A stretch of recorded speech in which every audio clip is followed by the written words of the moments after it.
या काय कोणत्या मिठाईवाल्याचा काहीतरी झाला होता. आता कानावरती जर मराठी समजत नसेल तर कानाखाली बसणारच मराठी.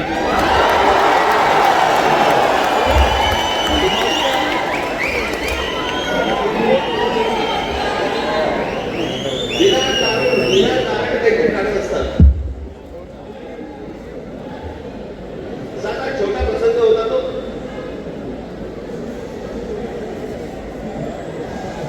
बोलण्यासाठी तिकडे कोणी माझ्या महाराष्ट्रासाठी होते, पाणी प्यायला गेले तर तो माणसाने विचारलं कशासाठी मोर्चा काढताय. तरी सांगितलं हिंदी सक्तीचं केलं म्हणून.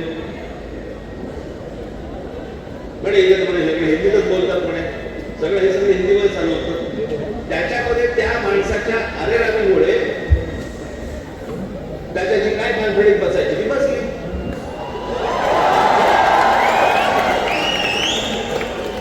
मला काही तिकडच्या सगळ्या व्यापाऱ्यांनी बंद पुकारला, तुमच्या मार्गी होती अजून नाही मारली आहे.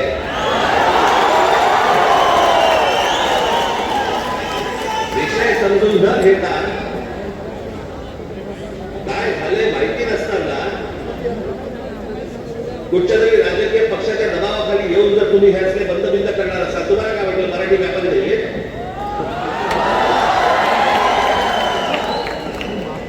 दुकान बंद करून किती काळ राहणार? शेवटी आम्ही काहीतरी घेतलं तरच दुकान चालणार ना.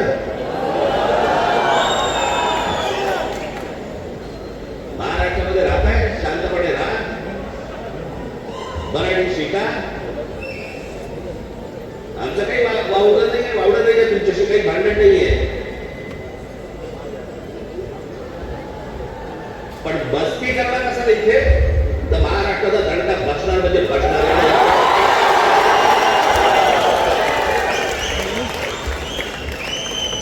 तर काय विषय होता? पहिली ते पाचवी राज्य सरकारने हिंदी कंपल्सरी म्हणजे हिंदी भाषा शिकलीच पाहिजे. त्याच्यानंतर खरं हे सगळं सुरू झालं.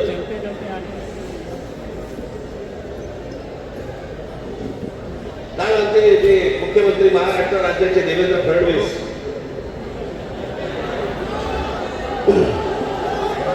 त्यांनी काल सांगितलं म्हणे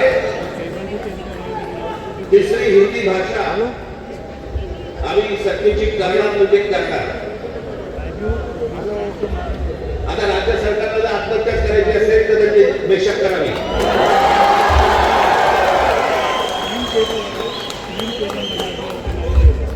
त्या दिवशीच्या मोर्चाच्या फक्त धसक्याचे निर्णय मागे घ्यायला लागला होता.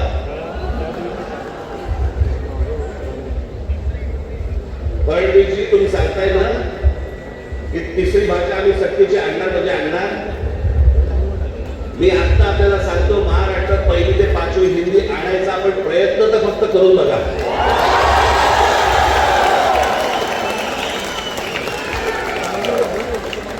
दुकानाला एक शाळाही बंद करेल.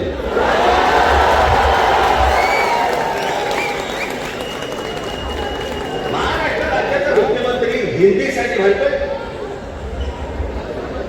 मराठी सक्तीची. इतर ज्या बाकीच्या शाळा आहेत त्याच्यामध्ये तुम्ही आज मराठी आणली पाहिजे, सक्तीची केली पाहिजे. ते सोडून तुम्ही हिंदी सक्तीची करण्याच्या मागे लागलेला. कोणाच्या दबावासाठी? कोण दबाव टाकते तुमच्यावरती?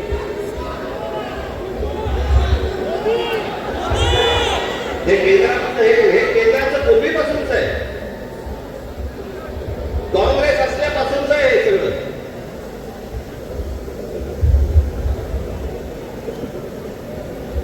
मुंबईसह संयुक्त महाराष्ट्र झाला त्याचा जो लढा होता, इतका प्रचंड मोठा लढा,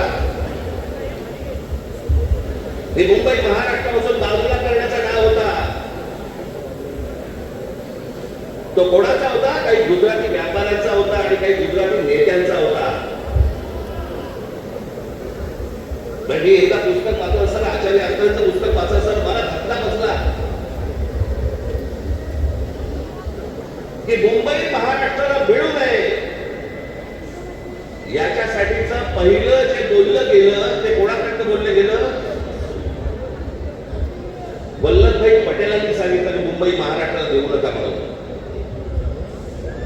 वल्लभभाई पटेल ज्यांना आजपर्यंत आम्ही लोह पुरुष म्हणून मानत आलो, या देशाचे गृहमंत्री, आम्ही त्याच्याकडे आदराने आजपर्यंत पाहत आलो. तुम्ही महाराष्ट्राला विरोध केला.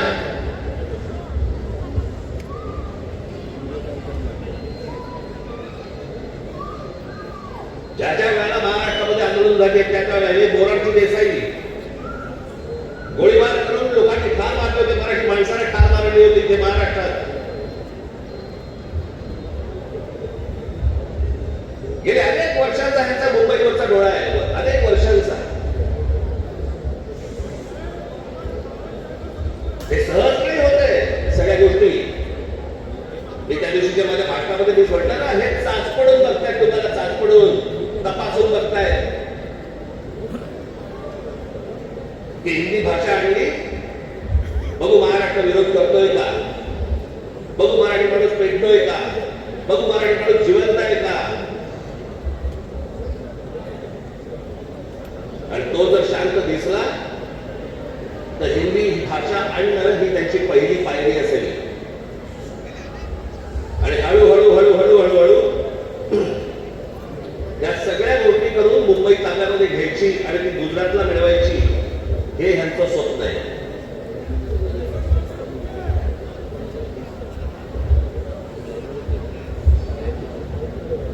कारण बाकी त्याचा विषय येतो कुठे मला कळतच नाही. विषय भाषेचा आहे. एक जगातलं सत्य मी प्रत्येक वेळेला सांगत आलो, जगातलं सत्य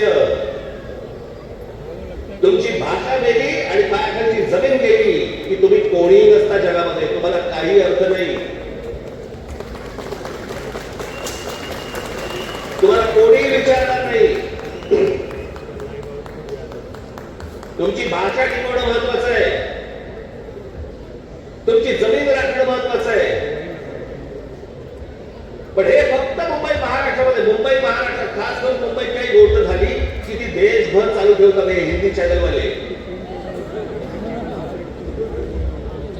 हे कसले हिंदी चॅनलवाले?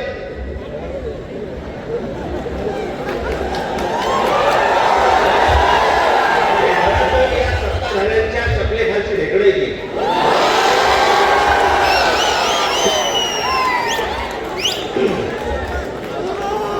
आता बघा थोड्या वेळात बघा सुरू करते राज ठाकरे उगला साहेब.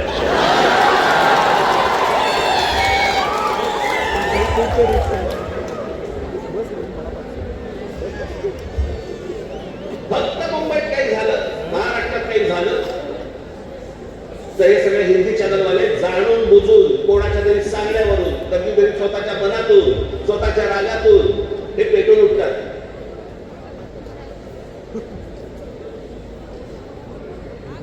माझ्या बिहार मधले जे काही लोक आहेत, माझं त्यांनाही विचारणं आहे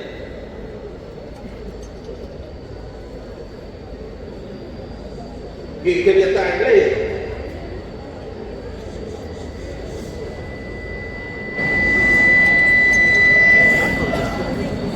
28 सप्टेंबर 2018. ऐका मी काय बोलतोय. 28 सप्टेंबर 2018 धुंदार हिम्मतनगर जवळ जिल्हा साबरकांठा गुजरात 14 महिन्याच्या एका मुलीवरती बलात्कार झाला.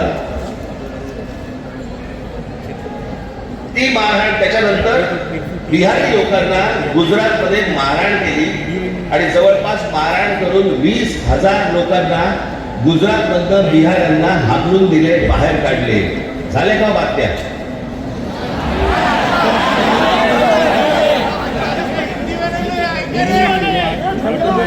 कुठेही बातम्या विश्वास नाही. हा माणूस त्याच्यानंतर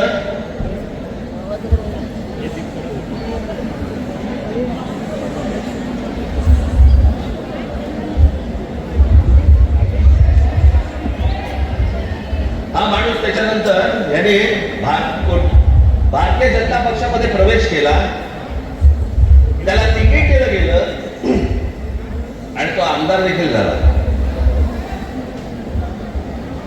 म्हणजे यांच्या राज्यामध्ये हे वाटेल ते करणार, बाहेरच्या राज्यांमधली लोक आतमध्ये घेणार नाहीत, त्यांना मारणार, हाकलून देणार, 10-20 आता परत झालं.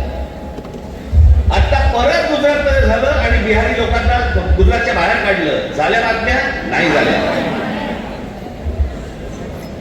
इथे एका मिठाईवाल्याच्या कानफडीत बसल्यावरती देशाची बातमी म्हणते.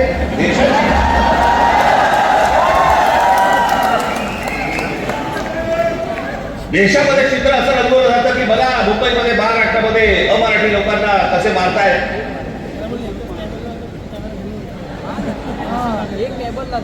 हे काय प्रकारचं राजकारण सुरू आहे देशामध्ये आपण लक्षात घ्या.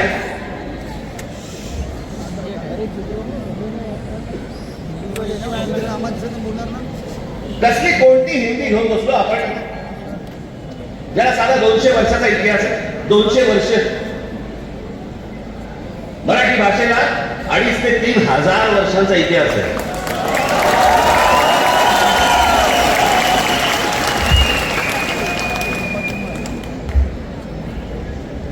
मराठी भाषेला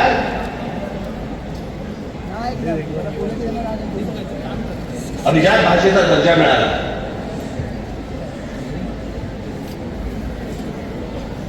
या शिवतीर्थावरती इथे मुंबईला पंतप्रधान नरेंद्र मोदींच्या समोर मी त्यांना सांगितलं होतं माझ्या फक्त 5 गोष्टी आहेत, 5 अटी आहेत गोष्टी.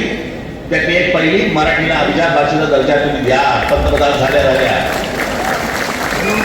दर्जा दिलाय. वर्ष झालं, 1 रुपया नाही आलाय.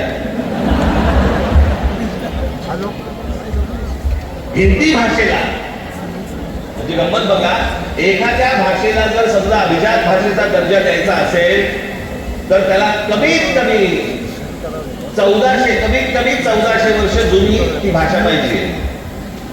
बरोबर? ही अट आहे कमीत कमी. म्हणजे हिंदीला अभिजात भाषेचा दर्जा मिळायला अजून 1200 वर्ष आहेत. 1200 वर्ष आहेत. आणि ती भाषा तुम्ही आमच्या लहान मुलांवरती आमच्यावरती लादणार. हिंदी या भाषेमुळे हिंदी चित्रपट सृष्टीतल्या नटनट्यांचं भलं झालं, याच्या पलीकडे कोणाचं भलं झालं तर सांगा मला. नाही, साधी गोष्ट आपण बघूया की उत्तर प्रदेश, बिहार, मध्य प्रदेश, राजस्थान इथे हिंदी बोलली जाते. मग हे लोक उत्तर आणि महाराष्ट्रामध्ये नोकरीसाठी काय येतात? जर हिंदी भाषेमुळे जर तुमचंच भलं झालं असेल आणि तुमचीच राज्य मोठी झाली असतील आणि तुम्हाला जर दुसऱ्या प्रदेशामध्ये जाऊन जर समजा तिकडे येऊन नोकऱ्या कराव्या लागत असतील, नोकऱ्या मागाव्या लागत असतील, गुजरात सारख्या राज्यामध्ये जाऊन तिकडे जर समजा तुम्हाला मार खावा लागत असेल, हिंदीने काय भलं केलं तुमचं? कोणती भाषा घेऊन बसलो आपण? आणि त्या भाषेसाठी म्हणून महाराष्ट्राचा मुख्यमंत्री पेटलाय. मला कारणच नाही कळलं.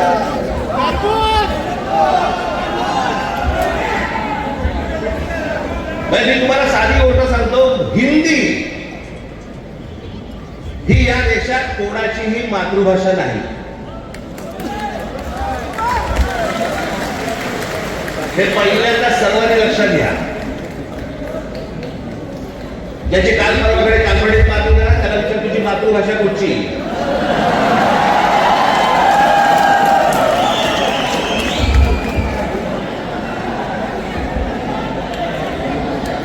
हिंदी ही इकडच्या तिकडच्या सगळ्या कडवळातनं तयार झालेली आहे. 200 वर्षापूर्वीची भाषा. बाकीच्या सगळ्यांना केवढ्या जुन्या भाषा आहेत. उत्तर प्रदेश, बिहारला तर समजलं पाहिजे, राजस्थानला तर समजलं पाहिजे. मी आता एक आणलं इथे उदाहरणार्थ बघा. हिंदी या भाषेमुळे हिंदीने किती भाषा मारल्या तर जवळपास 250च्या आसपास भाषा मारून टाकल्या. त्याच्यामध्ये कांगरी, गडवाली, कुमाऊनी, अवधी, हरियाणी, ब्रज, भोजपुरी, मगधी, बाघेली, छत्तीसगडी, बुंदेली, माळवी, बिल्ली, नागरी, बागरी, मारवाडी अशा अनेक भाषा आहेत.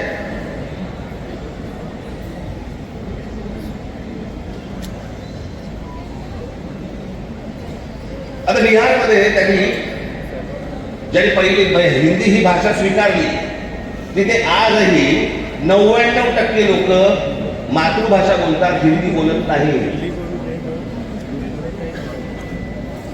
म्हणजे अशा तर तुम्हाला सांगतो,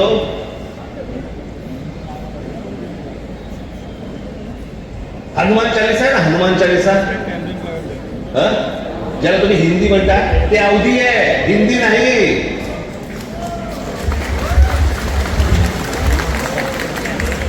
पहिल्यांदा भाषा आपण नीट समजून घेतली पाहिजे. मराठी भाषेचा आपण इतिहास नीट एकदा समजून घेतला पाहिजे. पण ह्यांना भाषेवरती यांचं प्रेम नाही. माझं तर सगळ्या भाषांवरती प्रेम आहे. माझा तर दावा कदाचित चुकीचा नसावा, परंतु महाराष्ट्रामधले जेवढे काही नेते आहेत त्या सगळ्यांपेक्षा हिंदी माझं बरं आहे.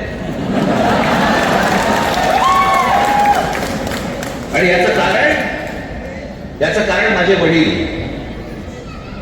माझ्या वडिलांना व्याकरणासकट उत्तम मराठी तर येतच होतं, उत्तम इंग्रजी येत होतं, उत्तम हिंदी येत होतं, आणि माझ्या वडिलांना व्याकरणासकट उत्तम उर्दू येत होतं. भाषा कोणतीही वाईट नसते, कधीच वाईट नसते. जगातली कुठची भाषा वाईट नसते. हिंदी ही काही वाईट भाषा नव्हे. आमच्या लागणार असा नाही बोलण्याचा.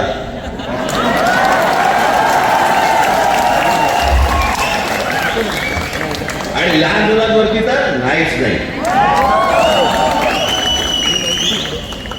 काही विषयच येत नाही या गोष्टींचा. त्यांचं राजकारण काय चालू आहे ते पहिले बघा तुम्ही. हे या सगळ्या गोष्टी मी तुम्हाला आत्ताच सांगतोय. मी माझ्या पत्रामध्ये पण दिलं होतं, आम्ही हिंदू, हिंदी नव्हे.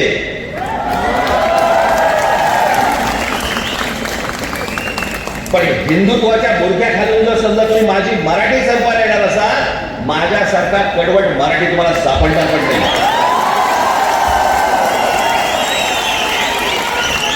हिंमत असेल तर हात लावून दाखवा तुम्ही. आणि हे सगळं षडयंत्र नीट समजून घेतलं पाहिजे. षडयंत्र मुंबईला जर हात लावायचा असेल तर ह्या ठिकाणच्या सगळ्या मीरा भाईंदर पासून तिथे पालघर पर्यंतच्या सगळ्या जेवढ्या मतदारसंघ आहेत ते मतदारसंघ ह्यांना अमराठी लोकांचे करायचे.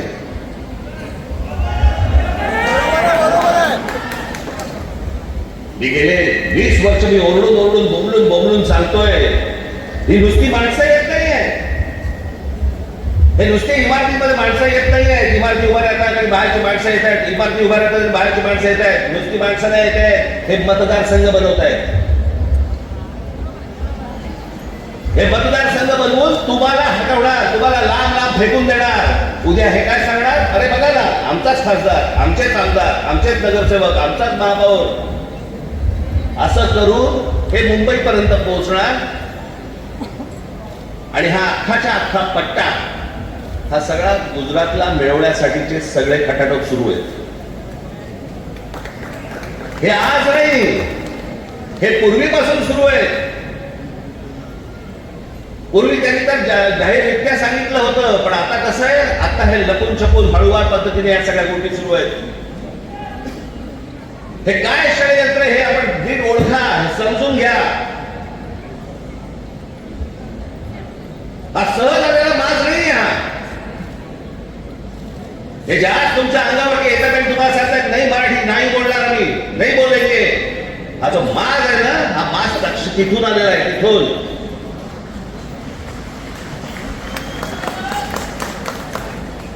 आज तुमच्याकडे काही लंब चौडं भाषण करण्यासाठी नाही आलो मी खरं तर आज शाखेच्या उद्घाटनाला आलो होतो. मला अविनाशने मला सांगितलं की साहेब तिकडे येणार साथ तर एक छोटी सभा आपण घेऊन टाकू. तुम्हाला जे सांगायचंय ते हे सांगायचंय की तुम्ही सतर्क असले पाहिजे. आज काहीतरी प्रकरण उसळलं आणि आज काहीतरी बोललं म्हणून आज आम्ही जागे व्हायचं, उद्या रचना आम्ही झोपून जायचं आणि मग बाकीचं सगळं पोखरलं जातंय. भुसभुशीत जमीन असते ना, घुशी तिकडे होतात, खडकामध्ये घुशी नाही होत. तुम्ही खडकासारखे कडक असले पाहिजे. महाराष्ट्राची तुम्ही भक्कमपणे बाजू उभी केली पाहिजे. महाराष्ट्र काय हा तुम्ही समजून घेतला पाहिजे. मी जे सतत तुम्हाला जे सांगत असतो ना, 1400 वर्ष राज्य केलेला हा महाराष्ट्र या प्रांतावरती. मी अनेकदा बोलत आलो, तुम्हाला सांगत आलो की ह्याला पर्शियन लोक ह्याला हिंद प्रांत म्हणत. छत्रपती शिवाजी महाराजांची घोषणा पण काय होती? हे हिंदवी स्वराज्य व्हावे ही नव्हती, हे हिंदवी स्वराज्य व्हावे ही होती. या हिंद प्रांतावरती आमची सत्ता असावी.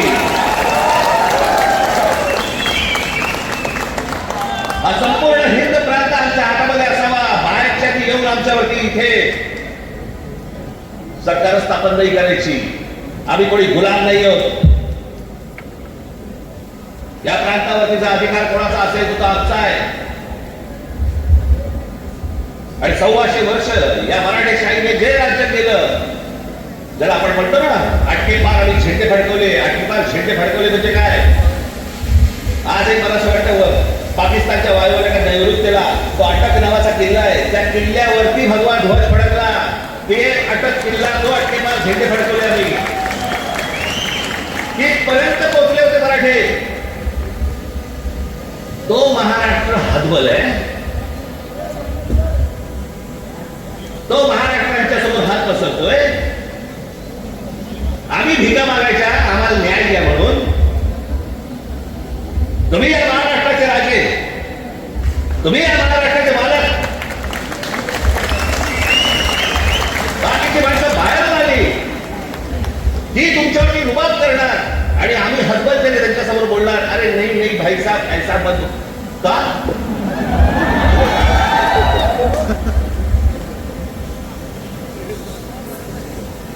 स्वतःहून काही करायची आपल्याला गरज नाहीये. पण जर अशा प्रकारे मास घेऊन जर समजा कोणी अंगावरती आला, ठेचायचा म्हणजे ठेचायचा.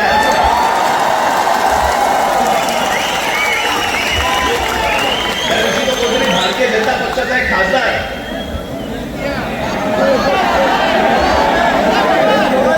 दुबे नावाचा कसं काय बोलला, मराठी लोगों को हम यहाँ पे पटक पटक के मारेंगे. झाली का केस त्याच्यावरती? हिंदी चॅनल वाल्याने दाखवलं का? पुढे चालवलं का? काही नाही. बघा कसं असतात, कशा असतात ते बघा. तू आम्हाला पटक पटक के मारणार? दुबे, दुबेला तू सांगतो, दुबे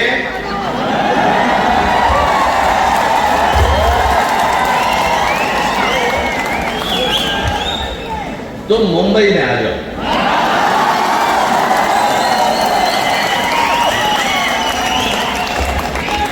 मुंबई के समुद्र में डूबे डूबे कर मारिए.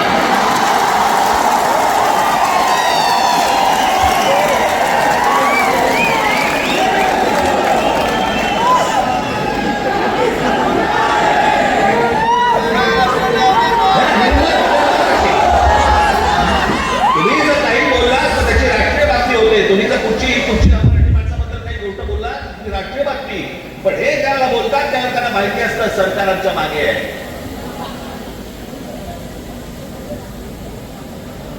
कारण सरकारच जर समजा या गोष्टी इथे लादत असेल तर या लोकांची हिंमत तर वाढणारच आहे.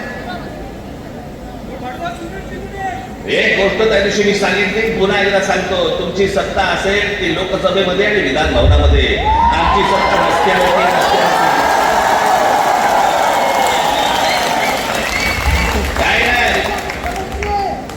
छप्पन इंचाची तुम्ही पण छाती बाहेर काढून फिरा. महाराष्ट्र आहे, तुमच्या बापाचा महाराष्ट्र आहे.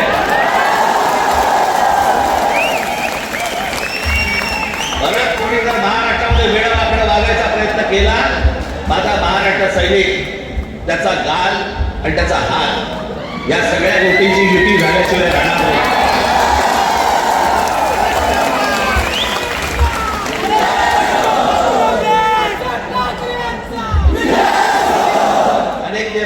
सरकार सरकारी पत्रकार असतात, काही बेरोजगार पत्रकार असतात, आणि मध्ये बेरोजगार पत्रकार तुमच्या युट्यूब चॅनल वरती जातात आणि म्हणतात की माहिती की नाही ही फडणवीसांनी लिहिलेली स्क्रिप्ट आहे.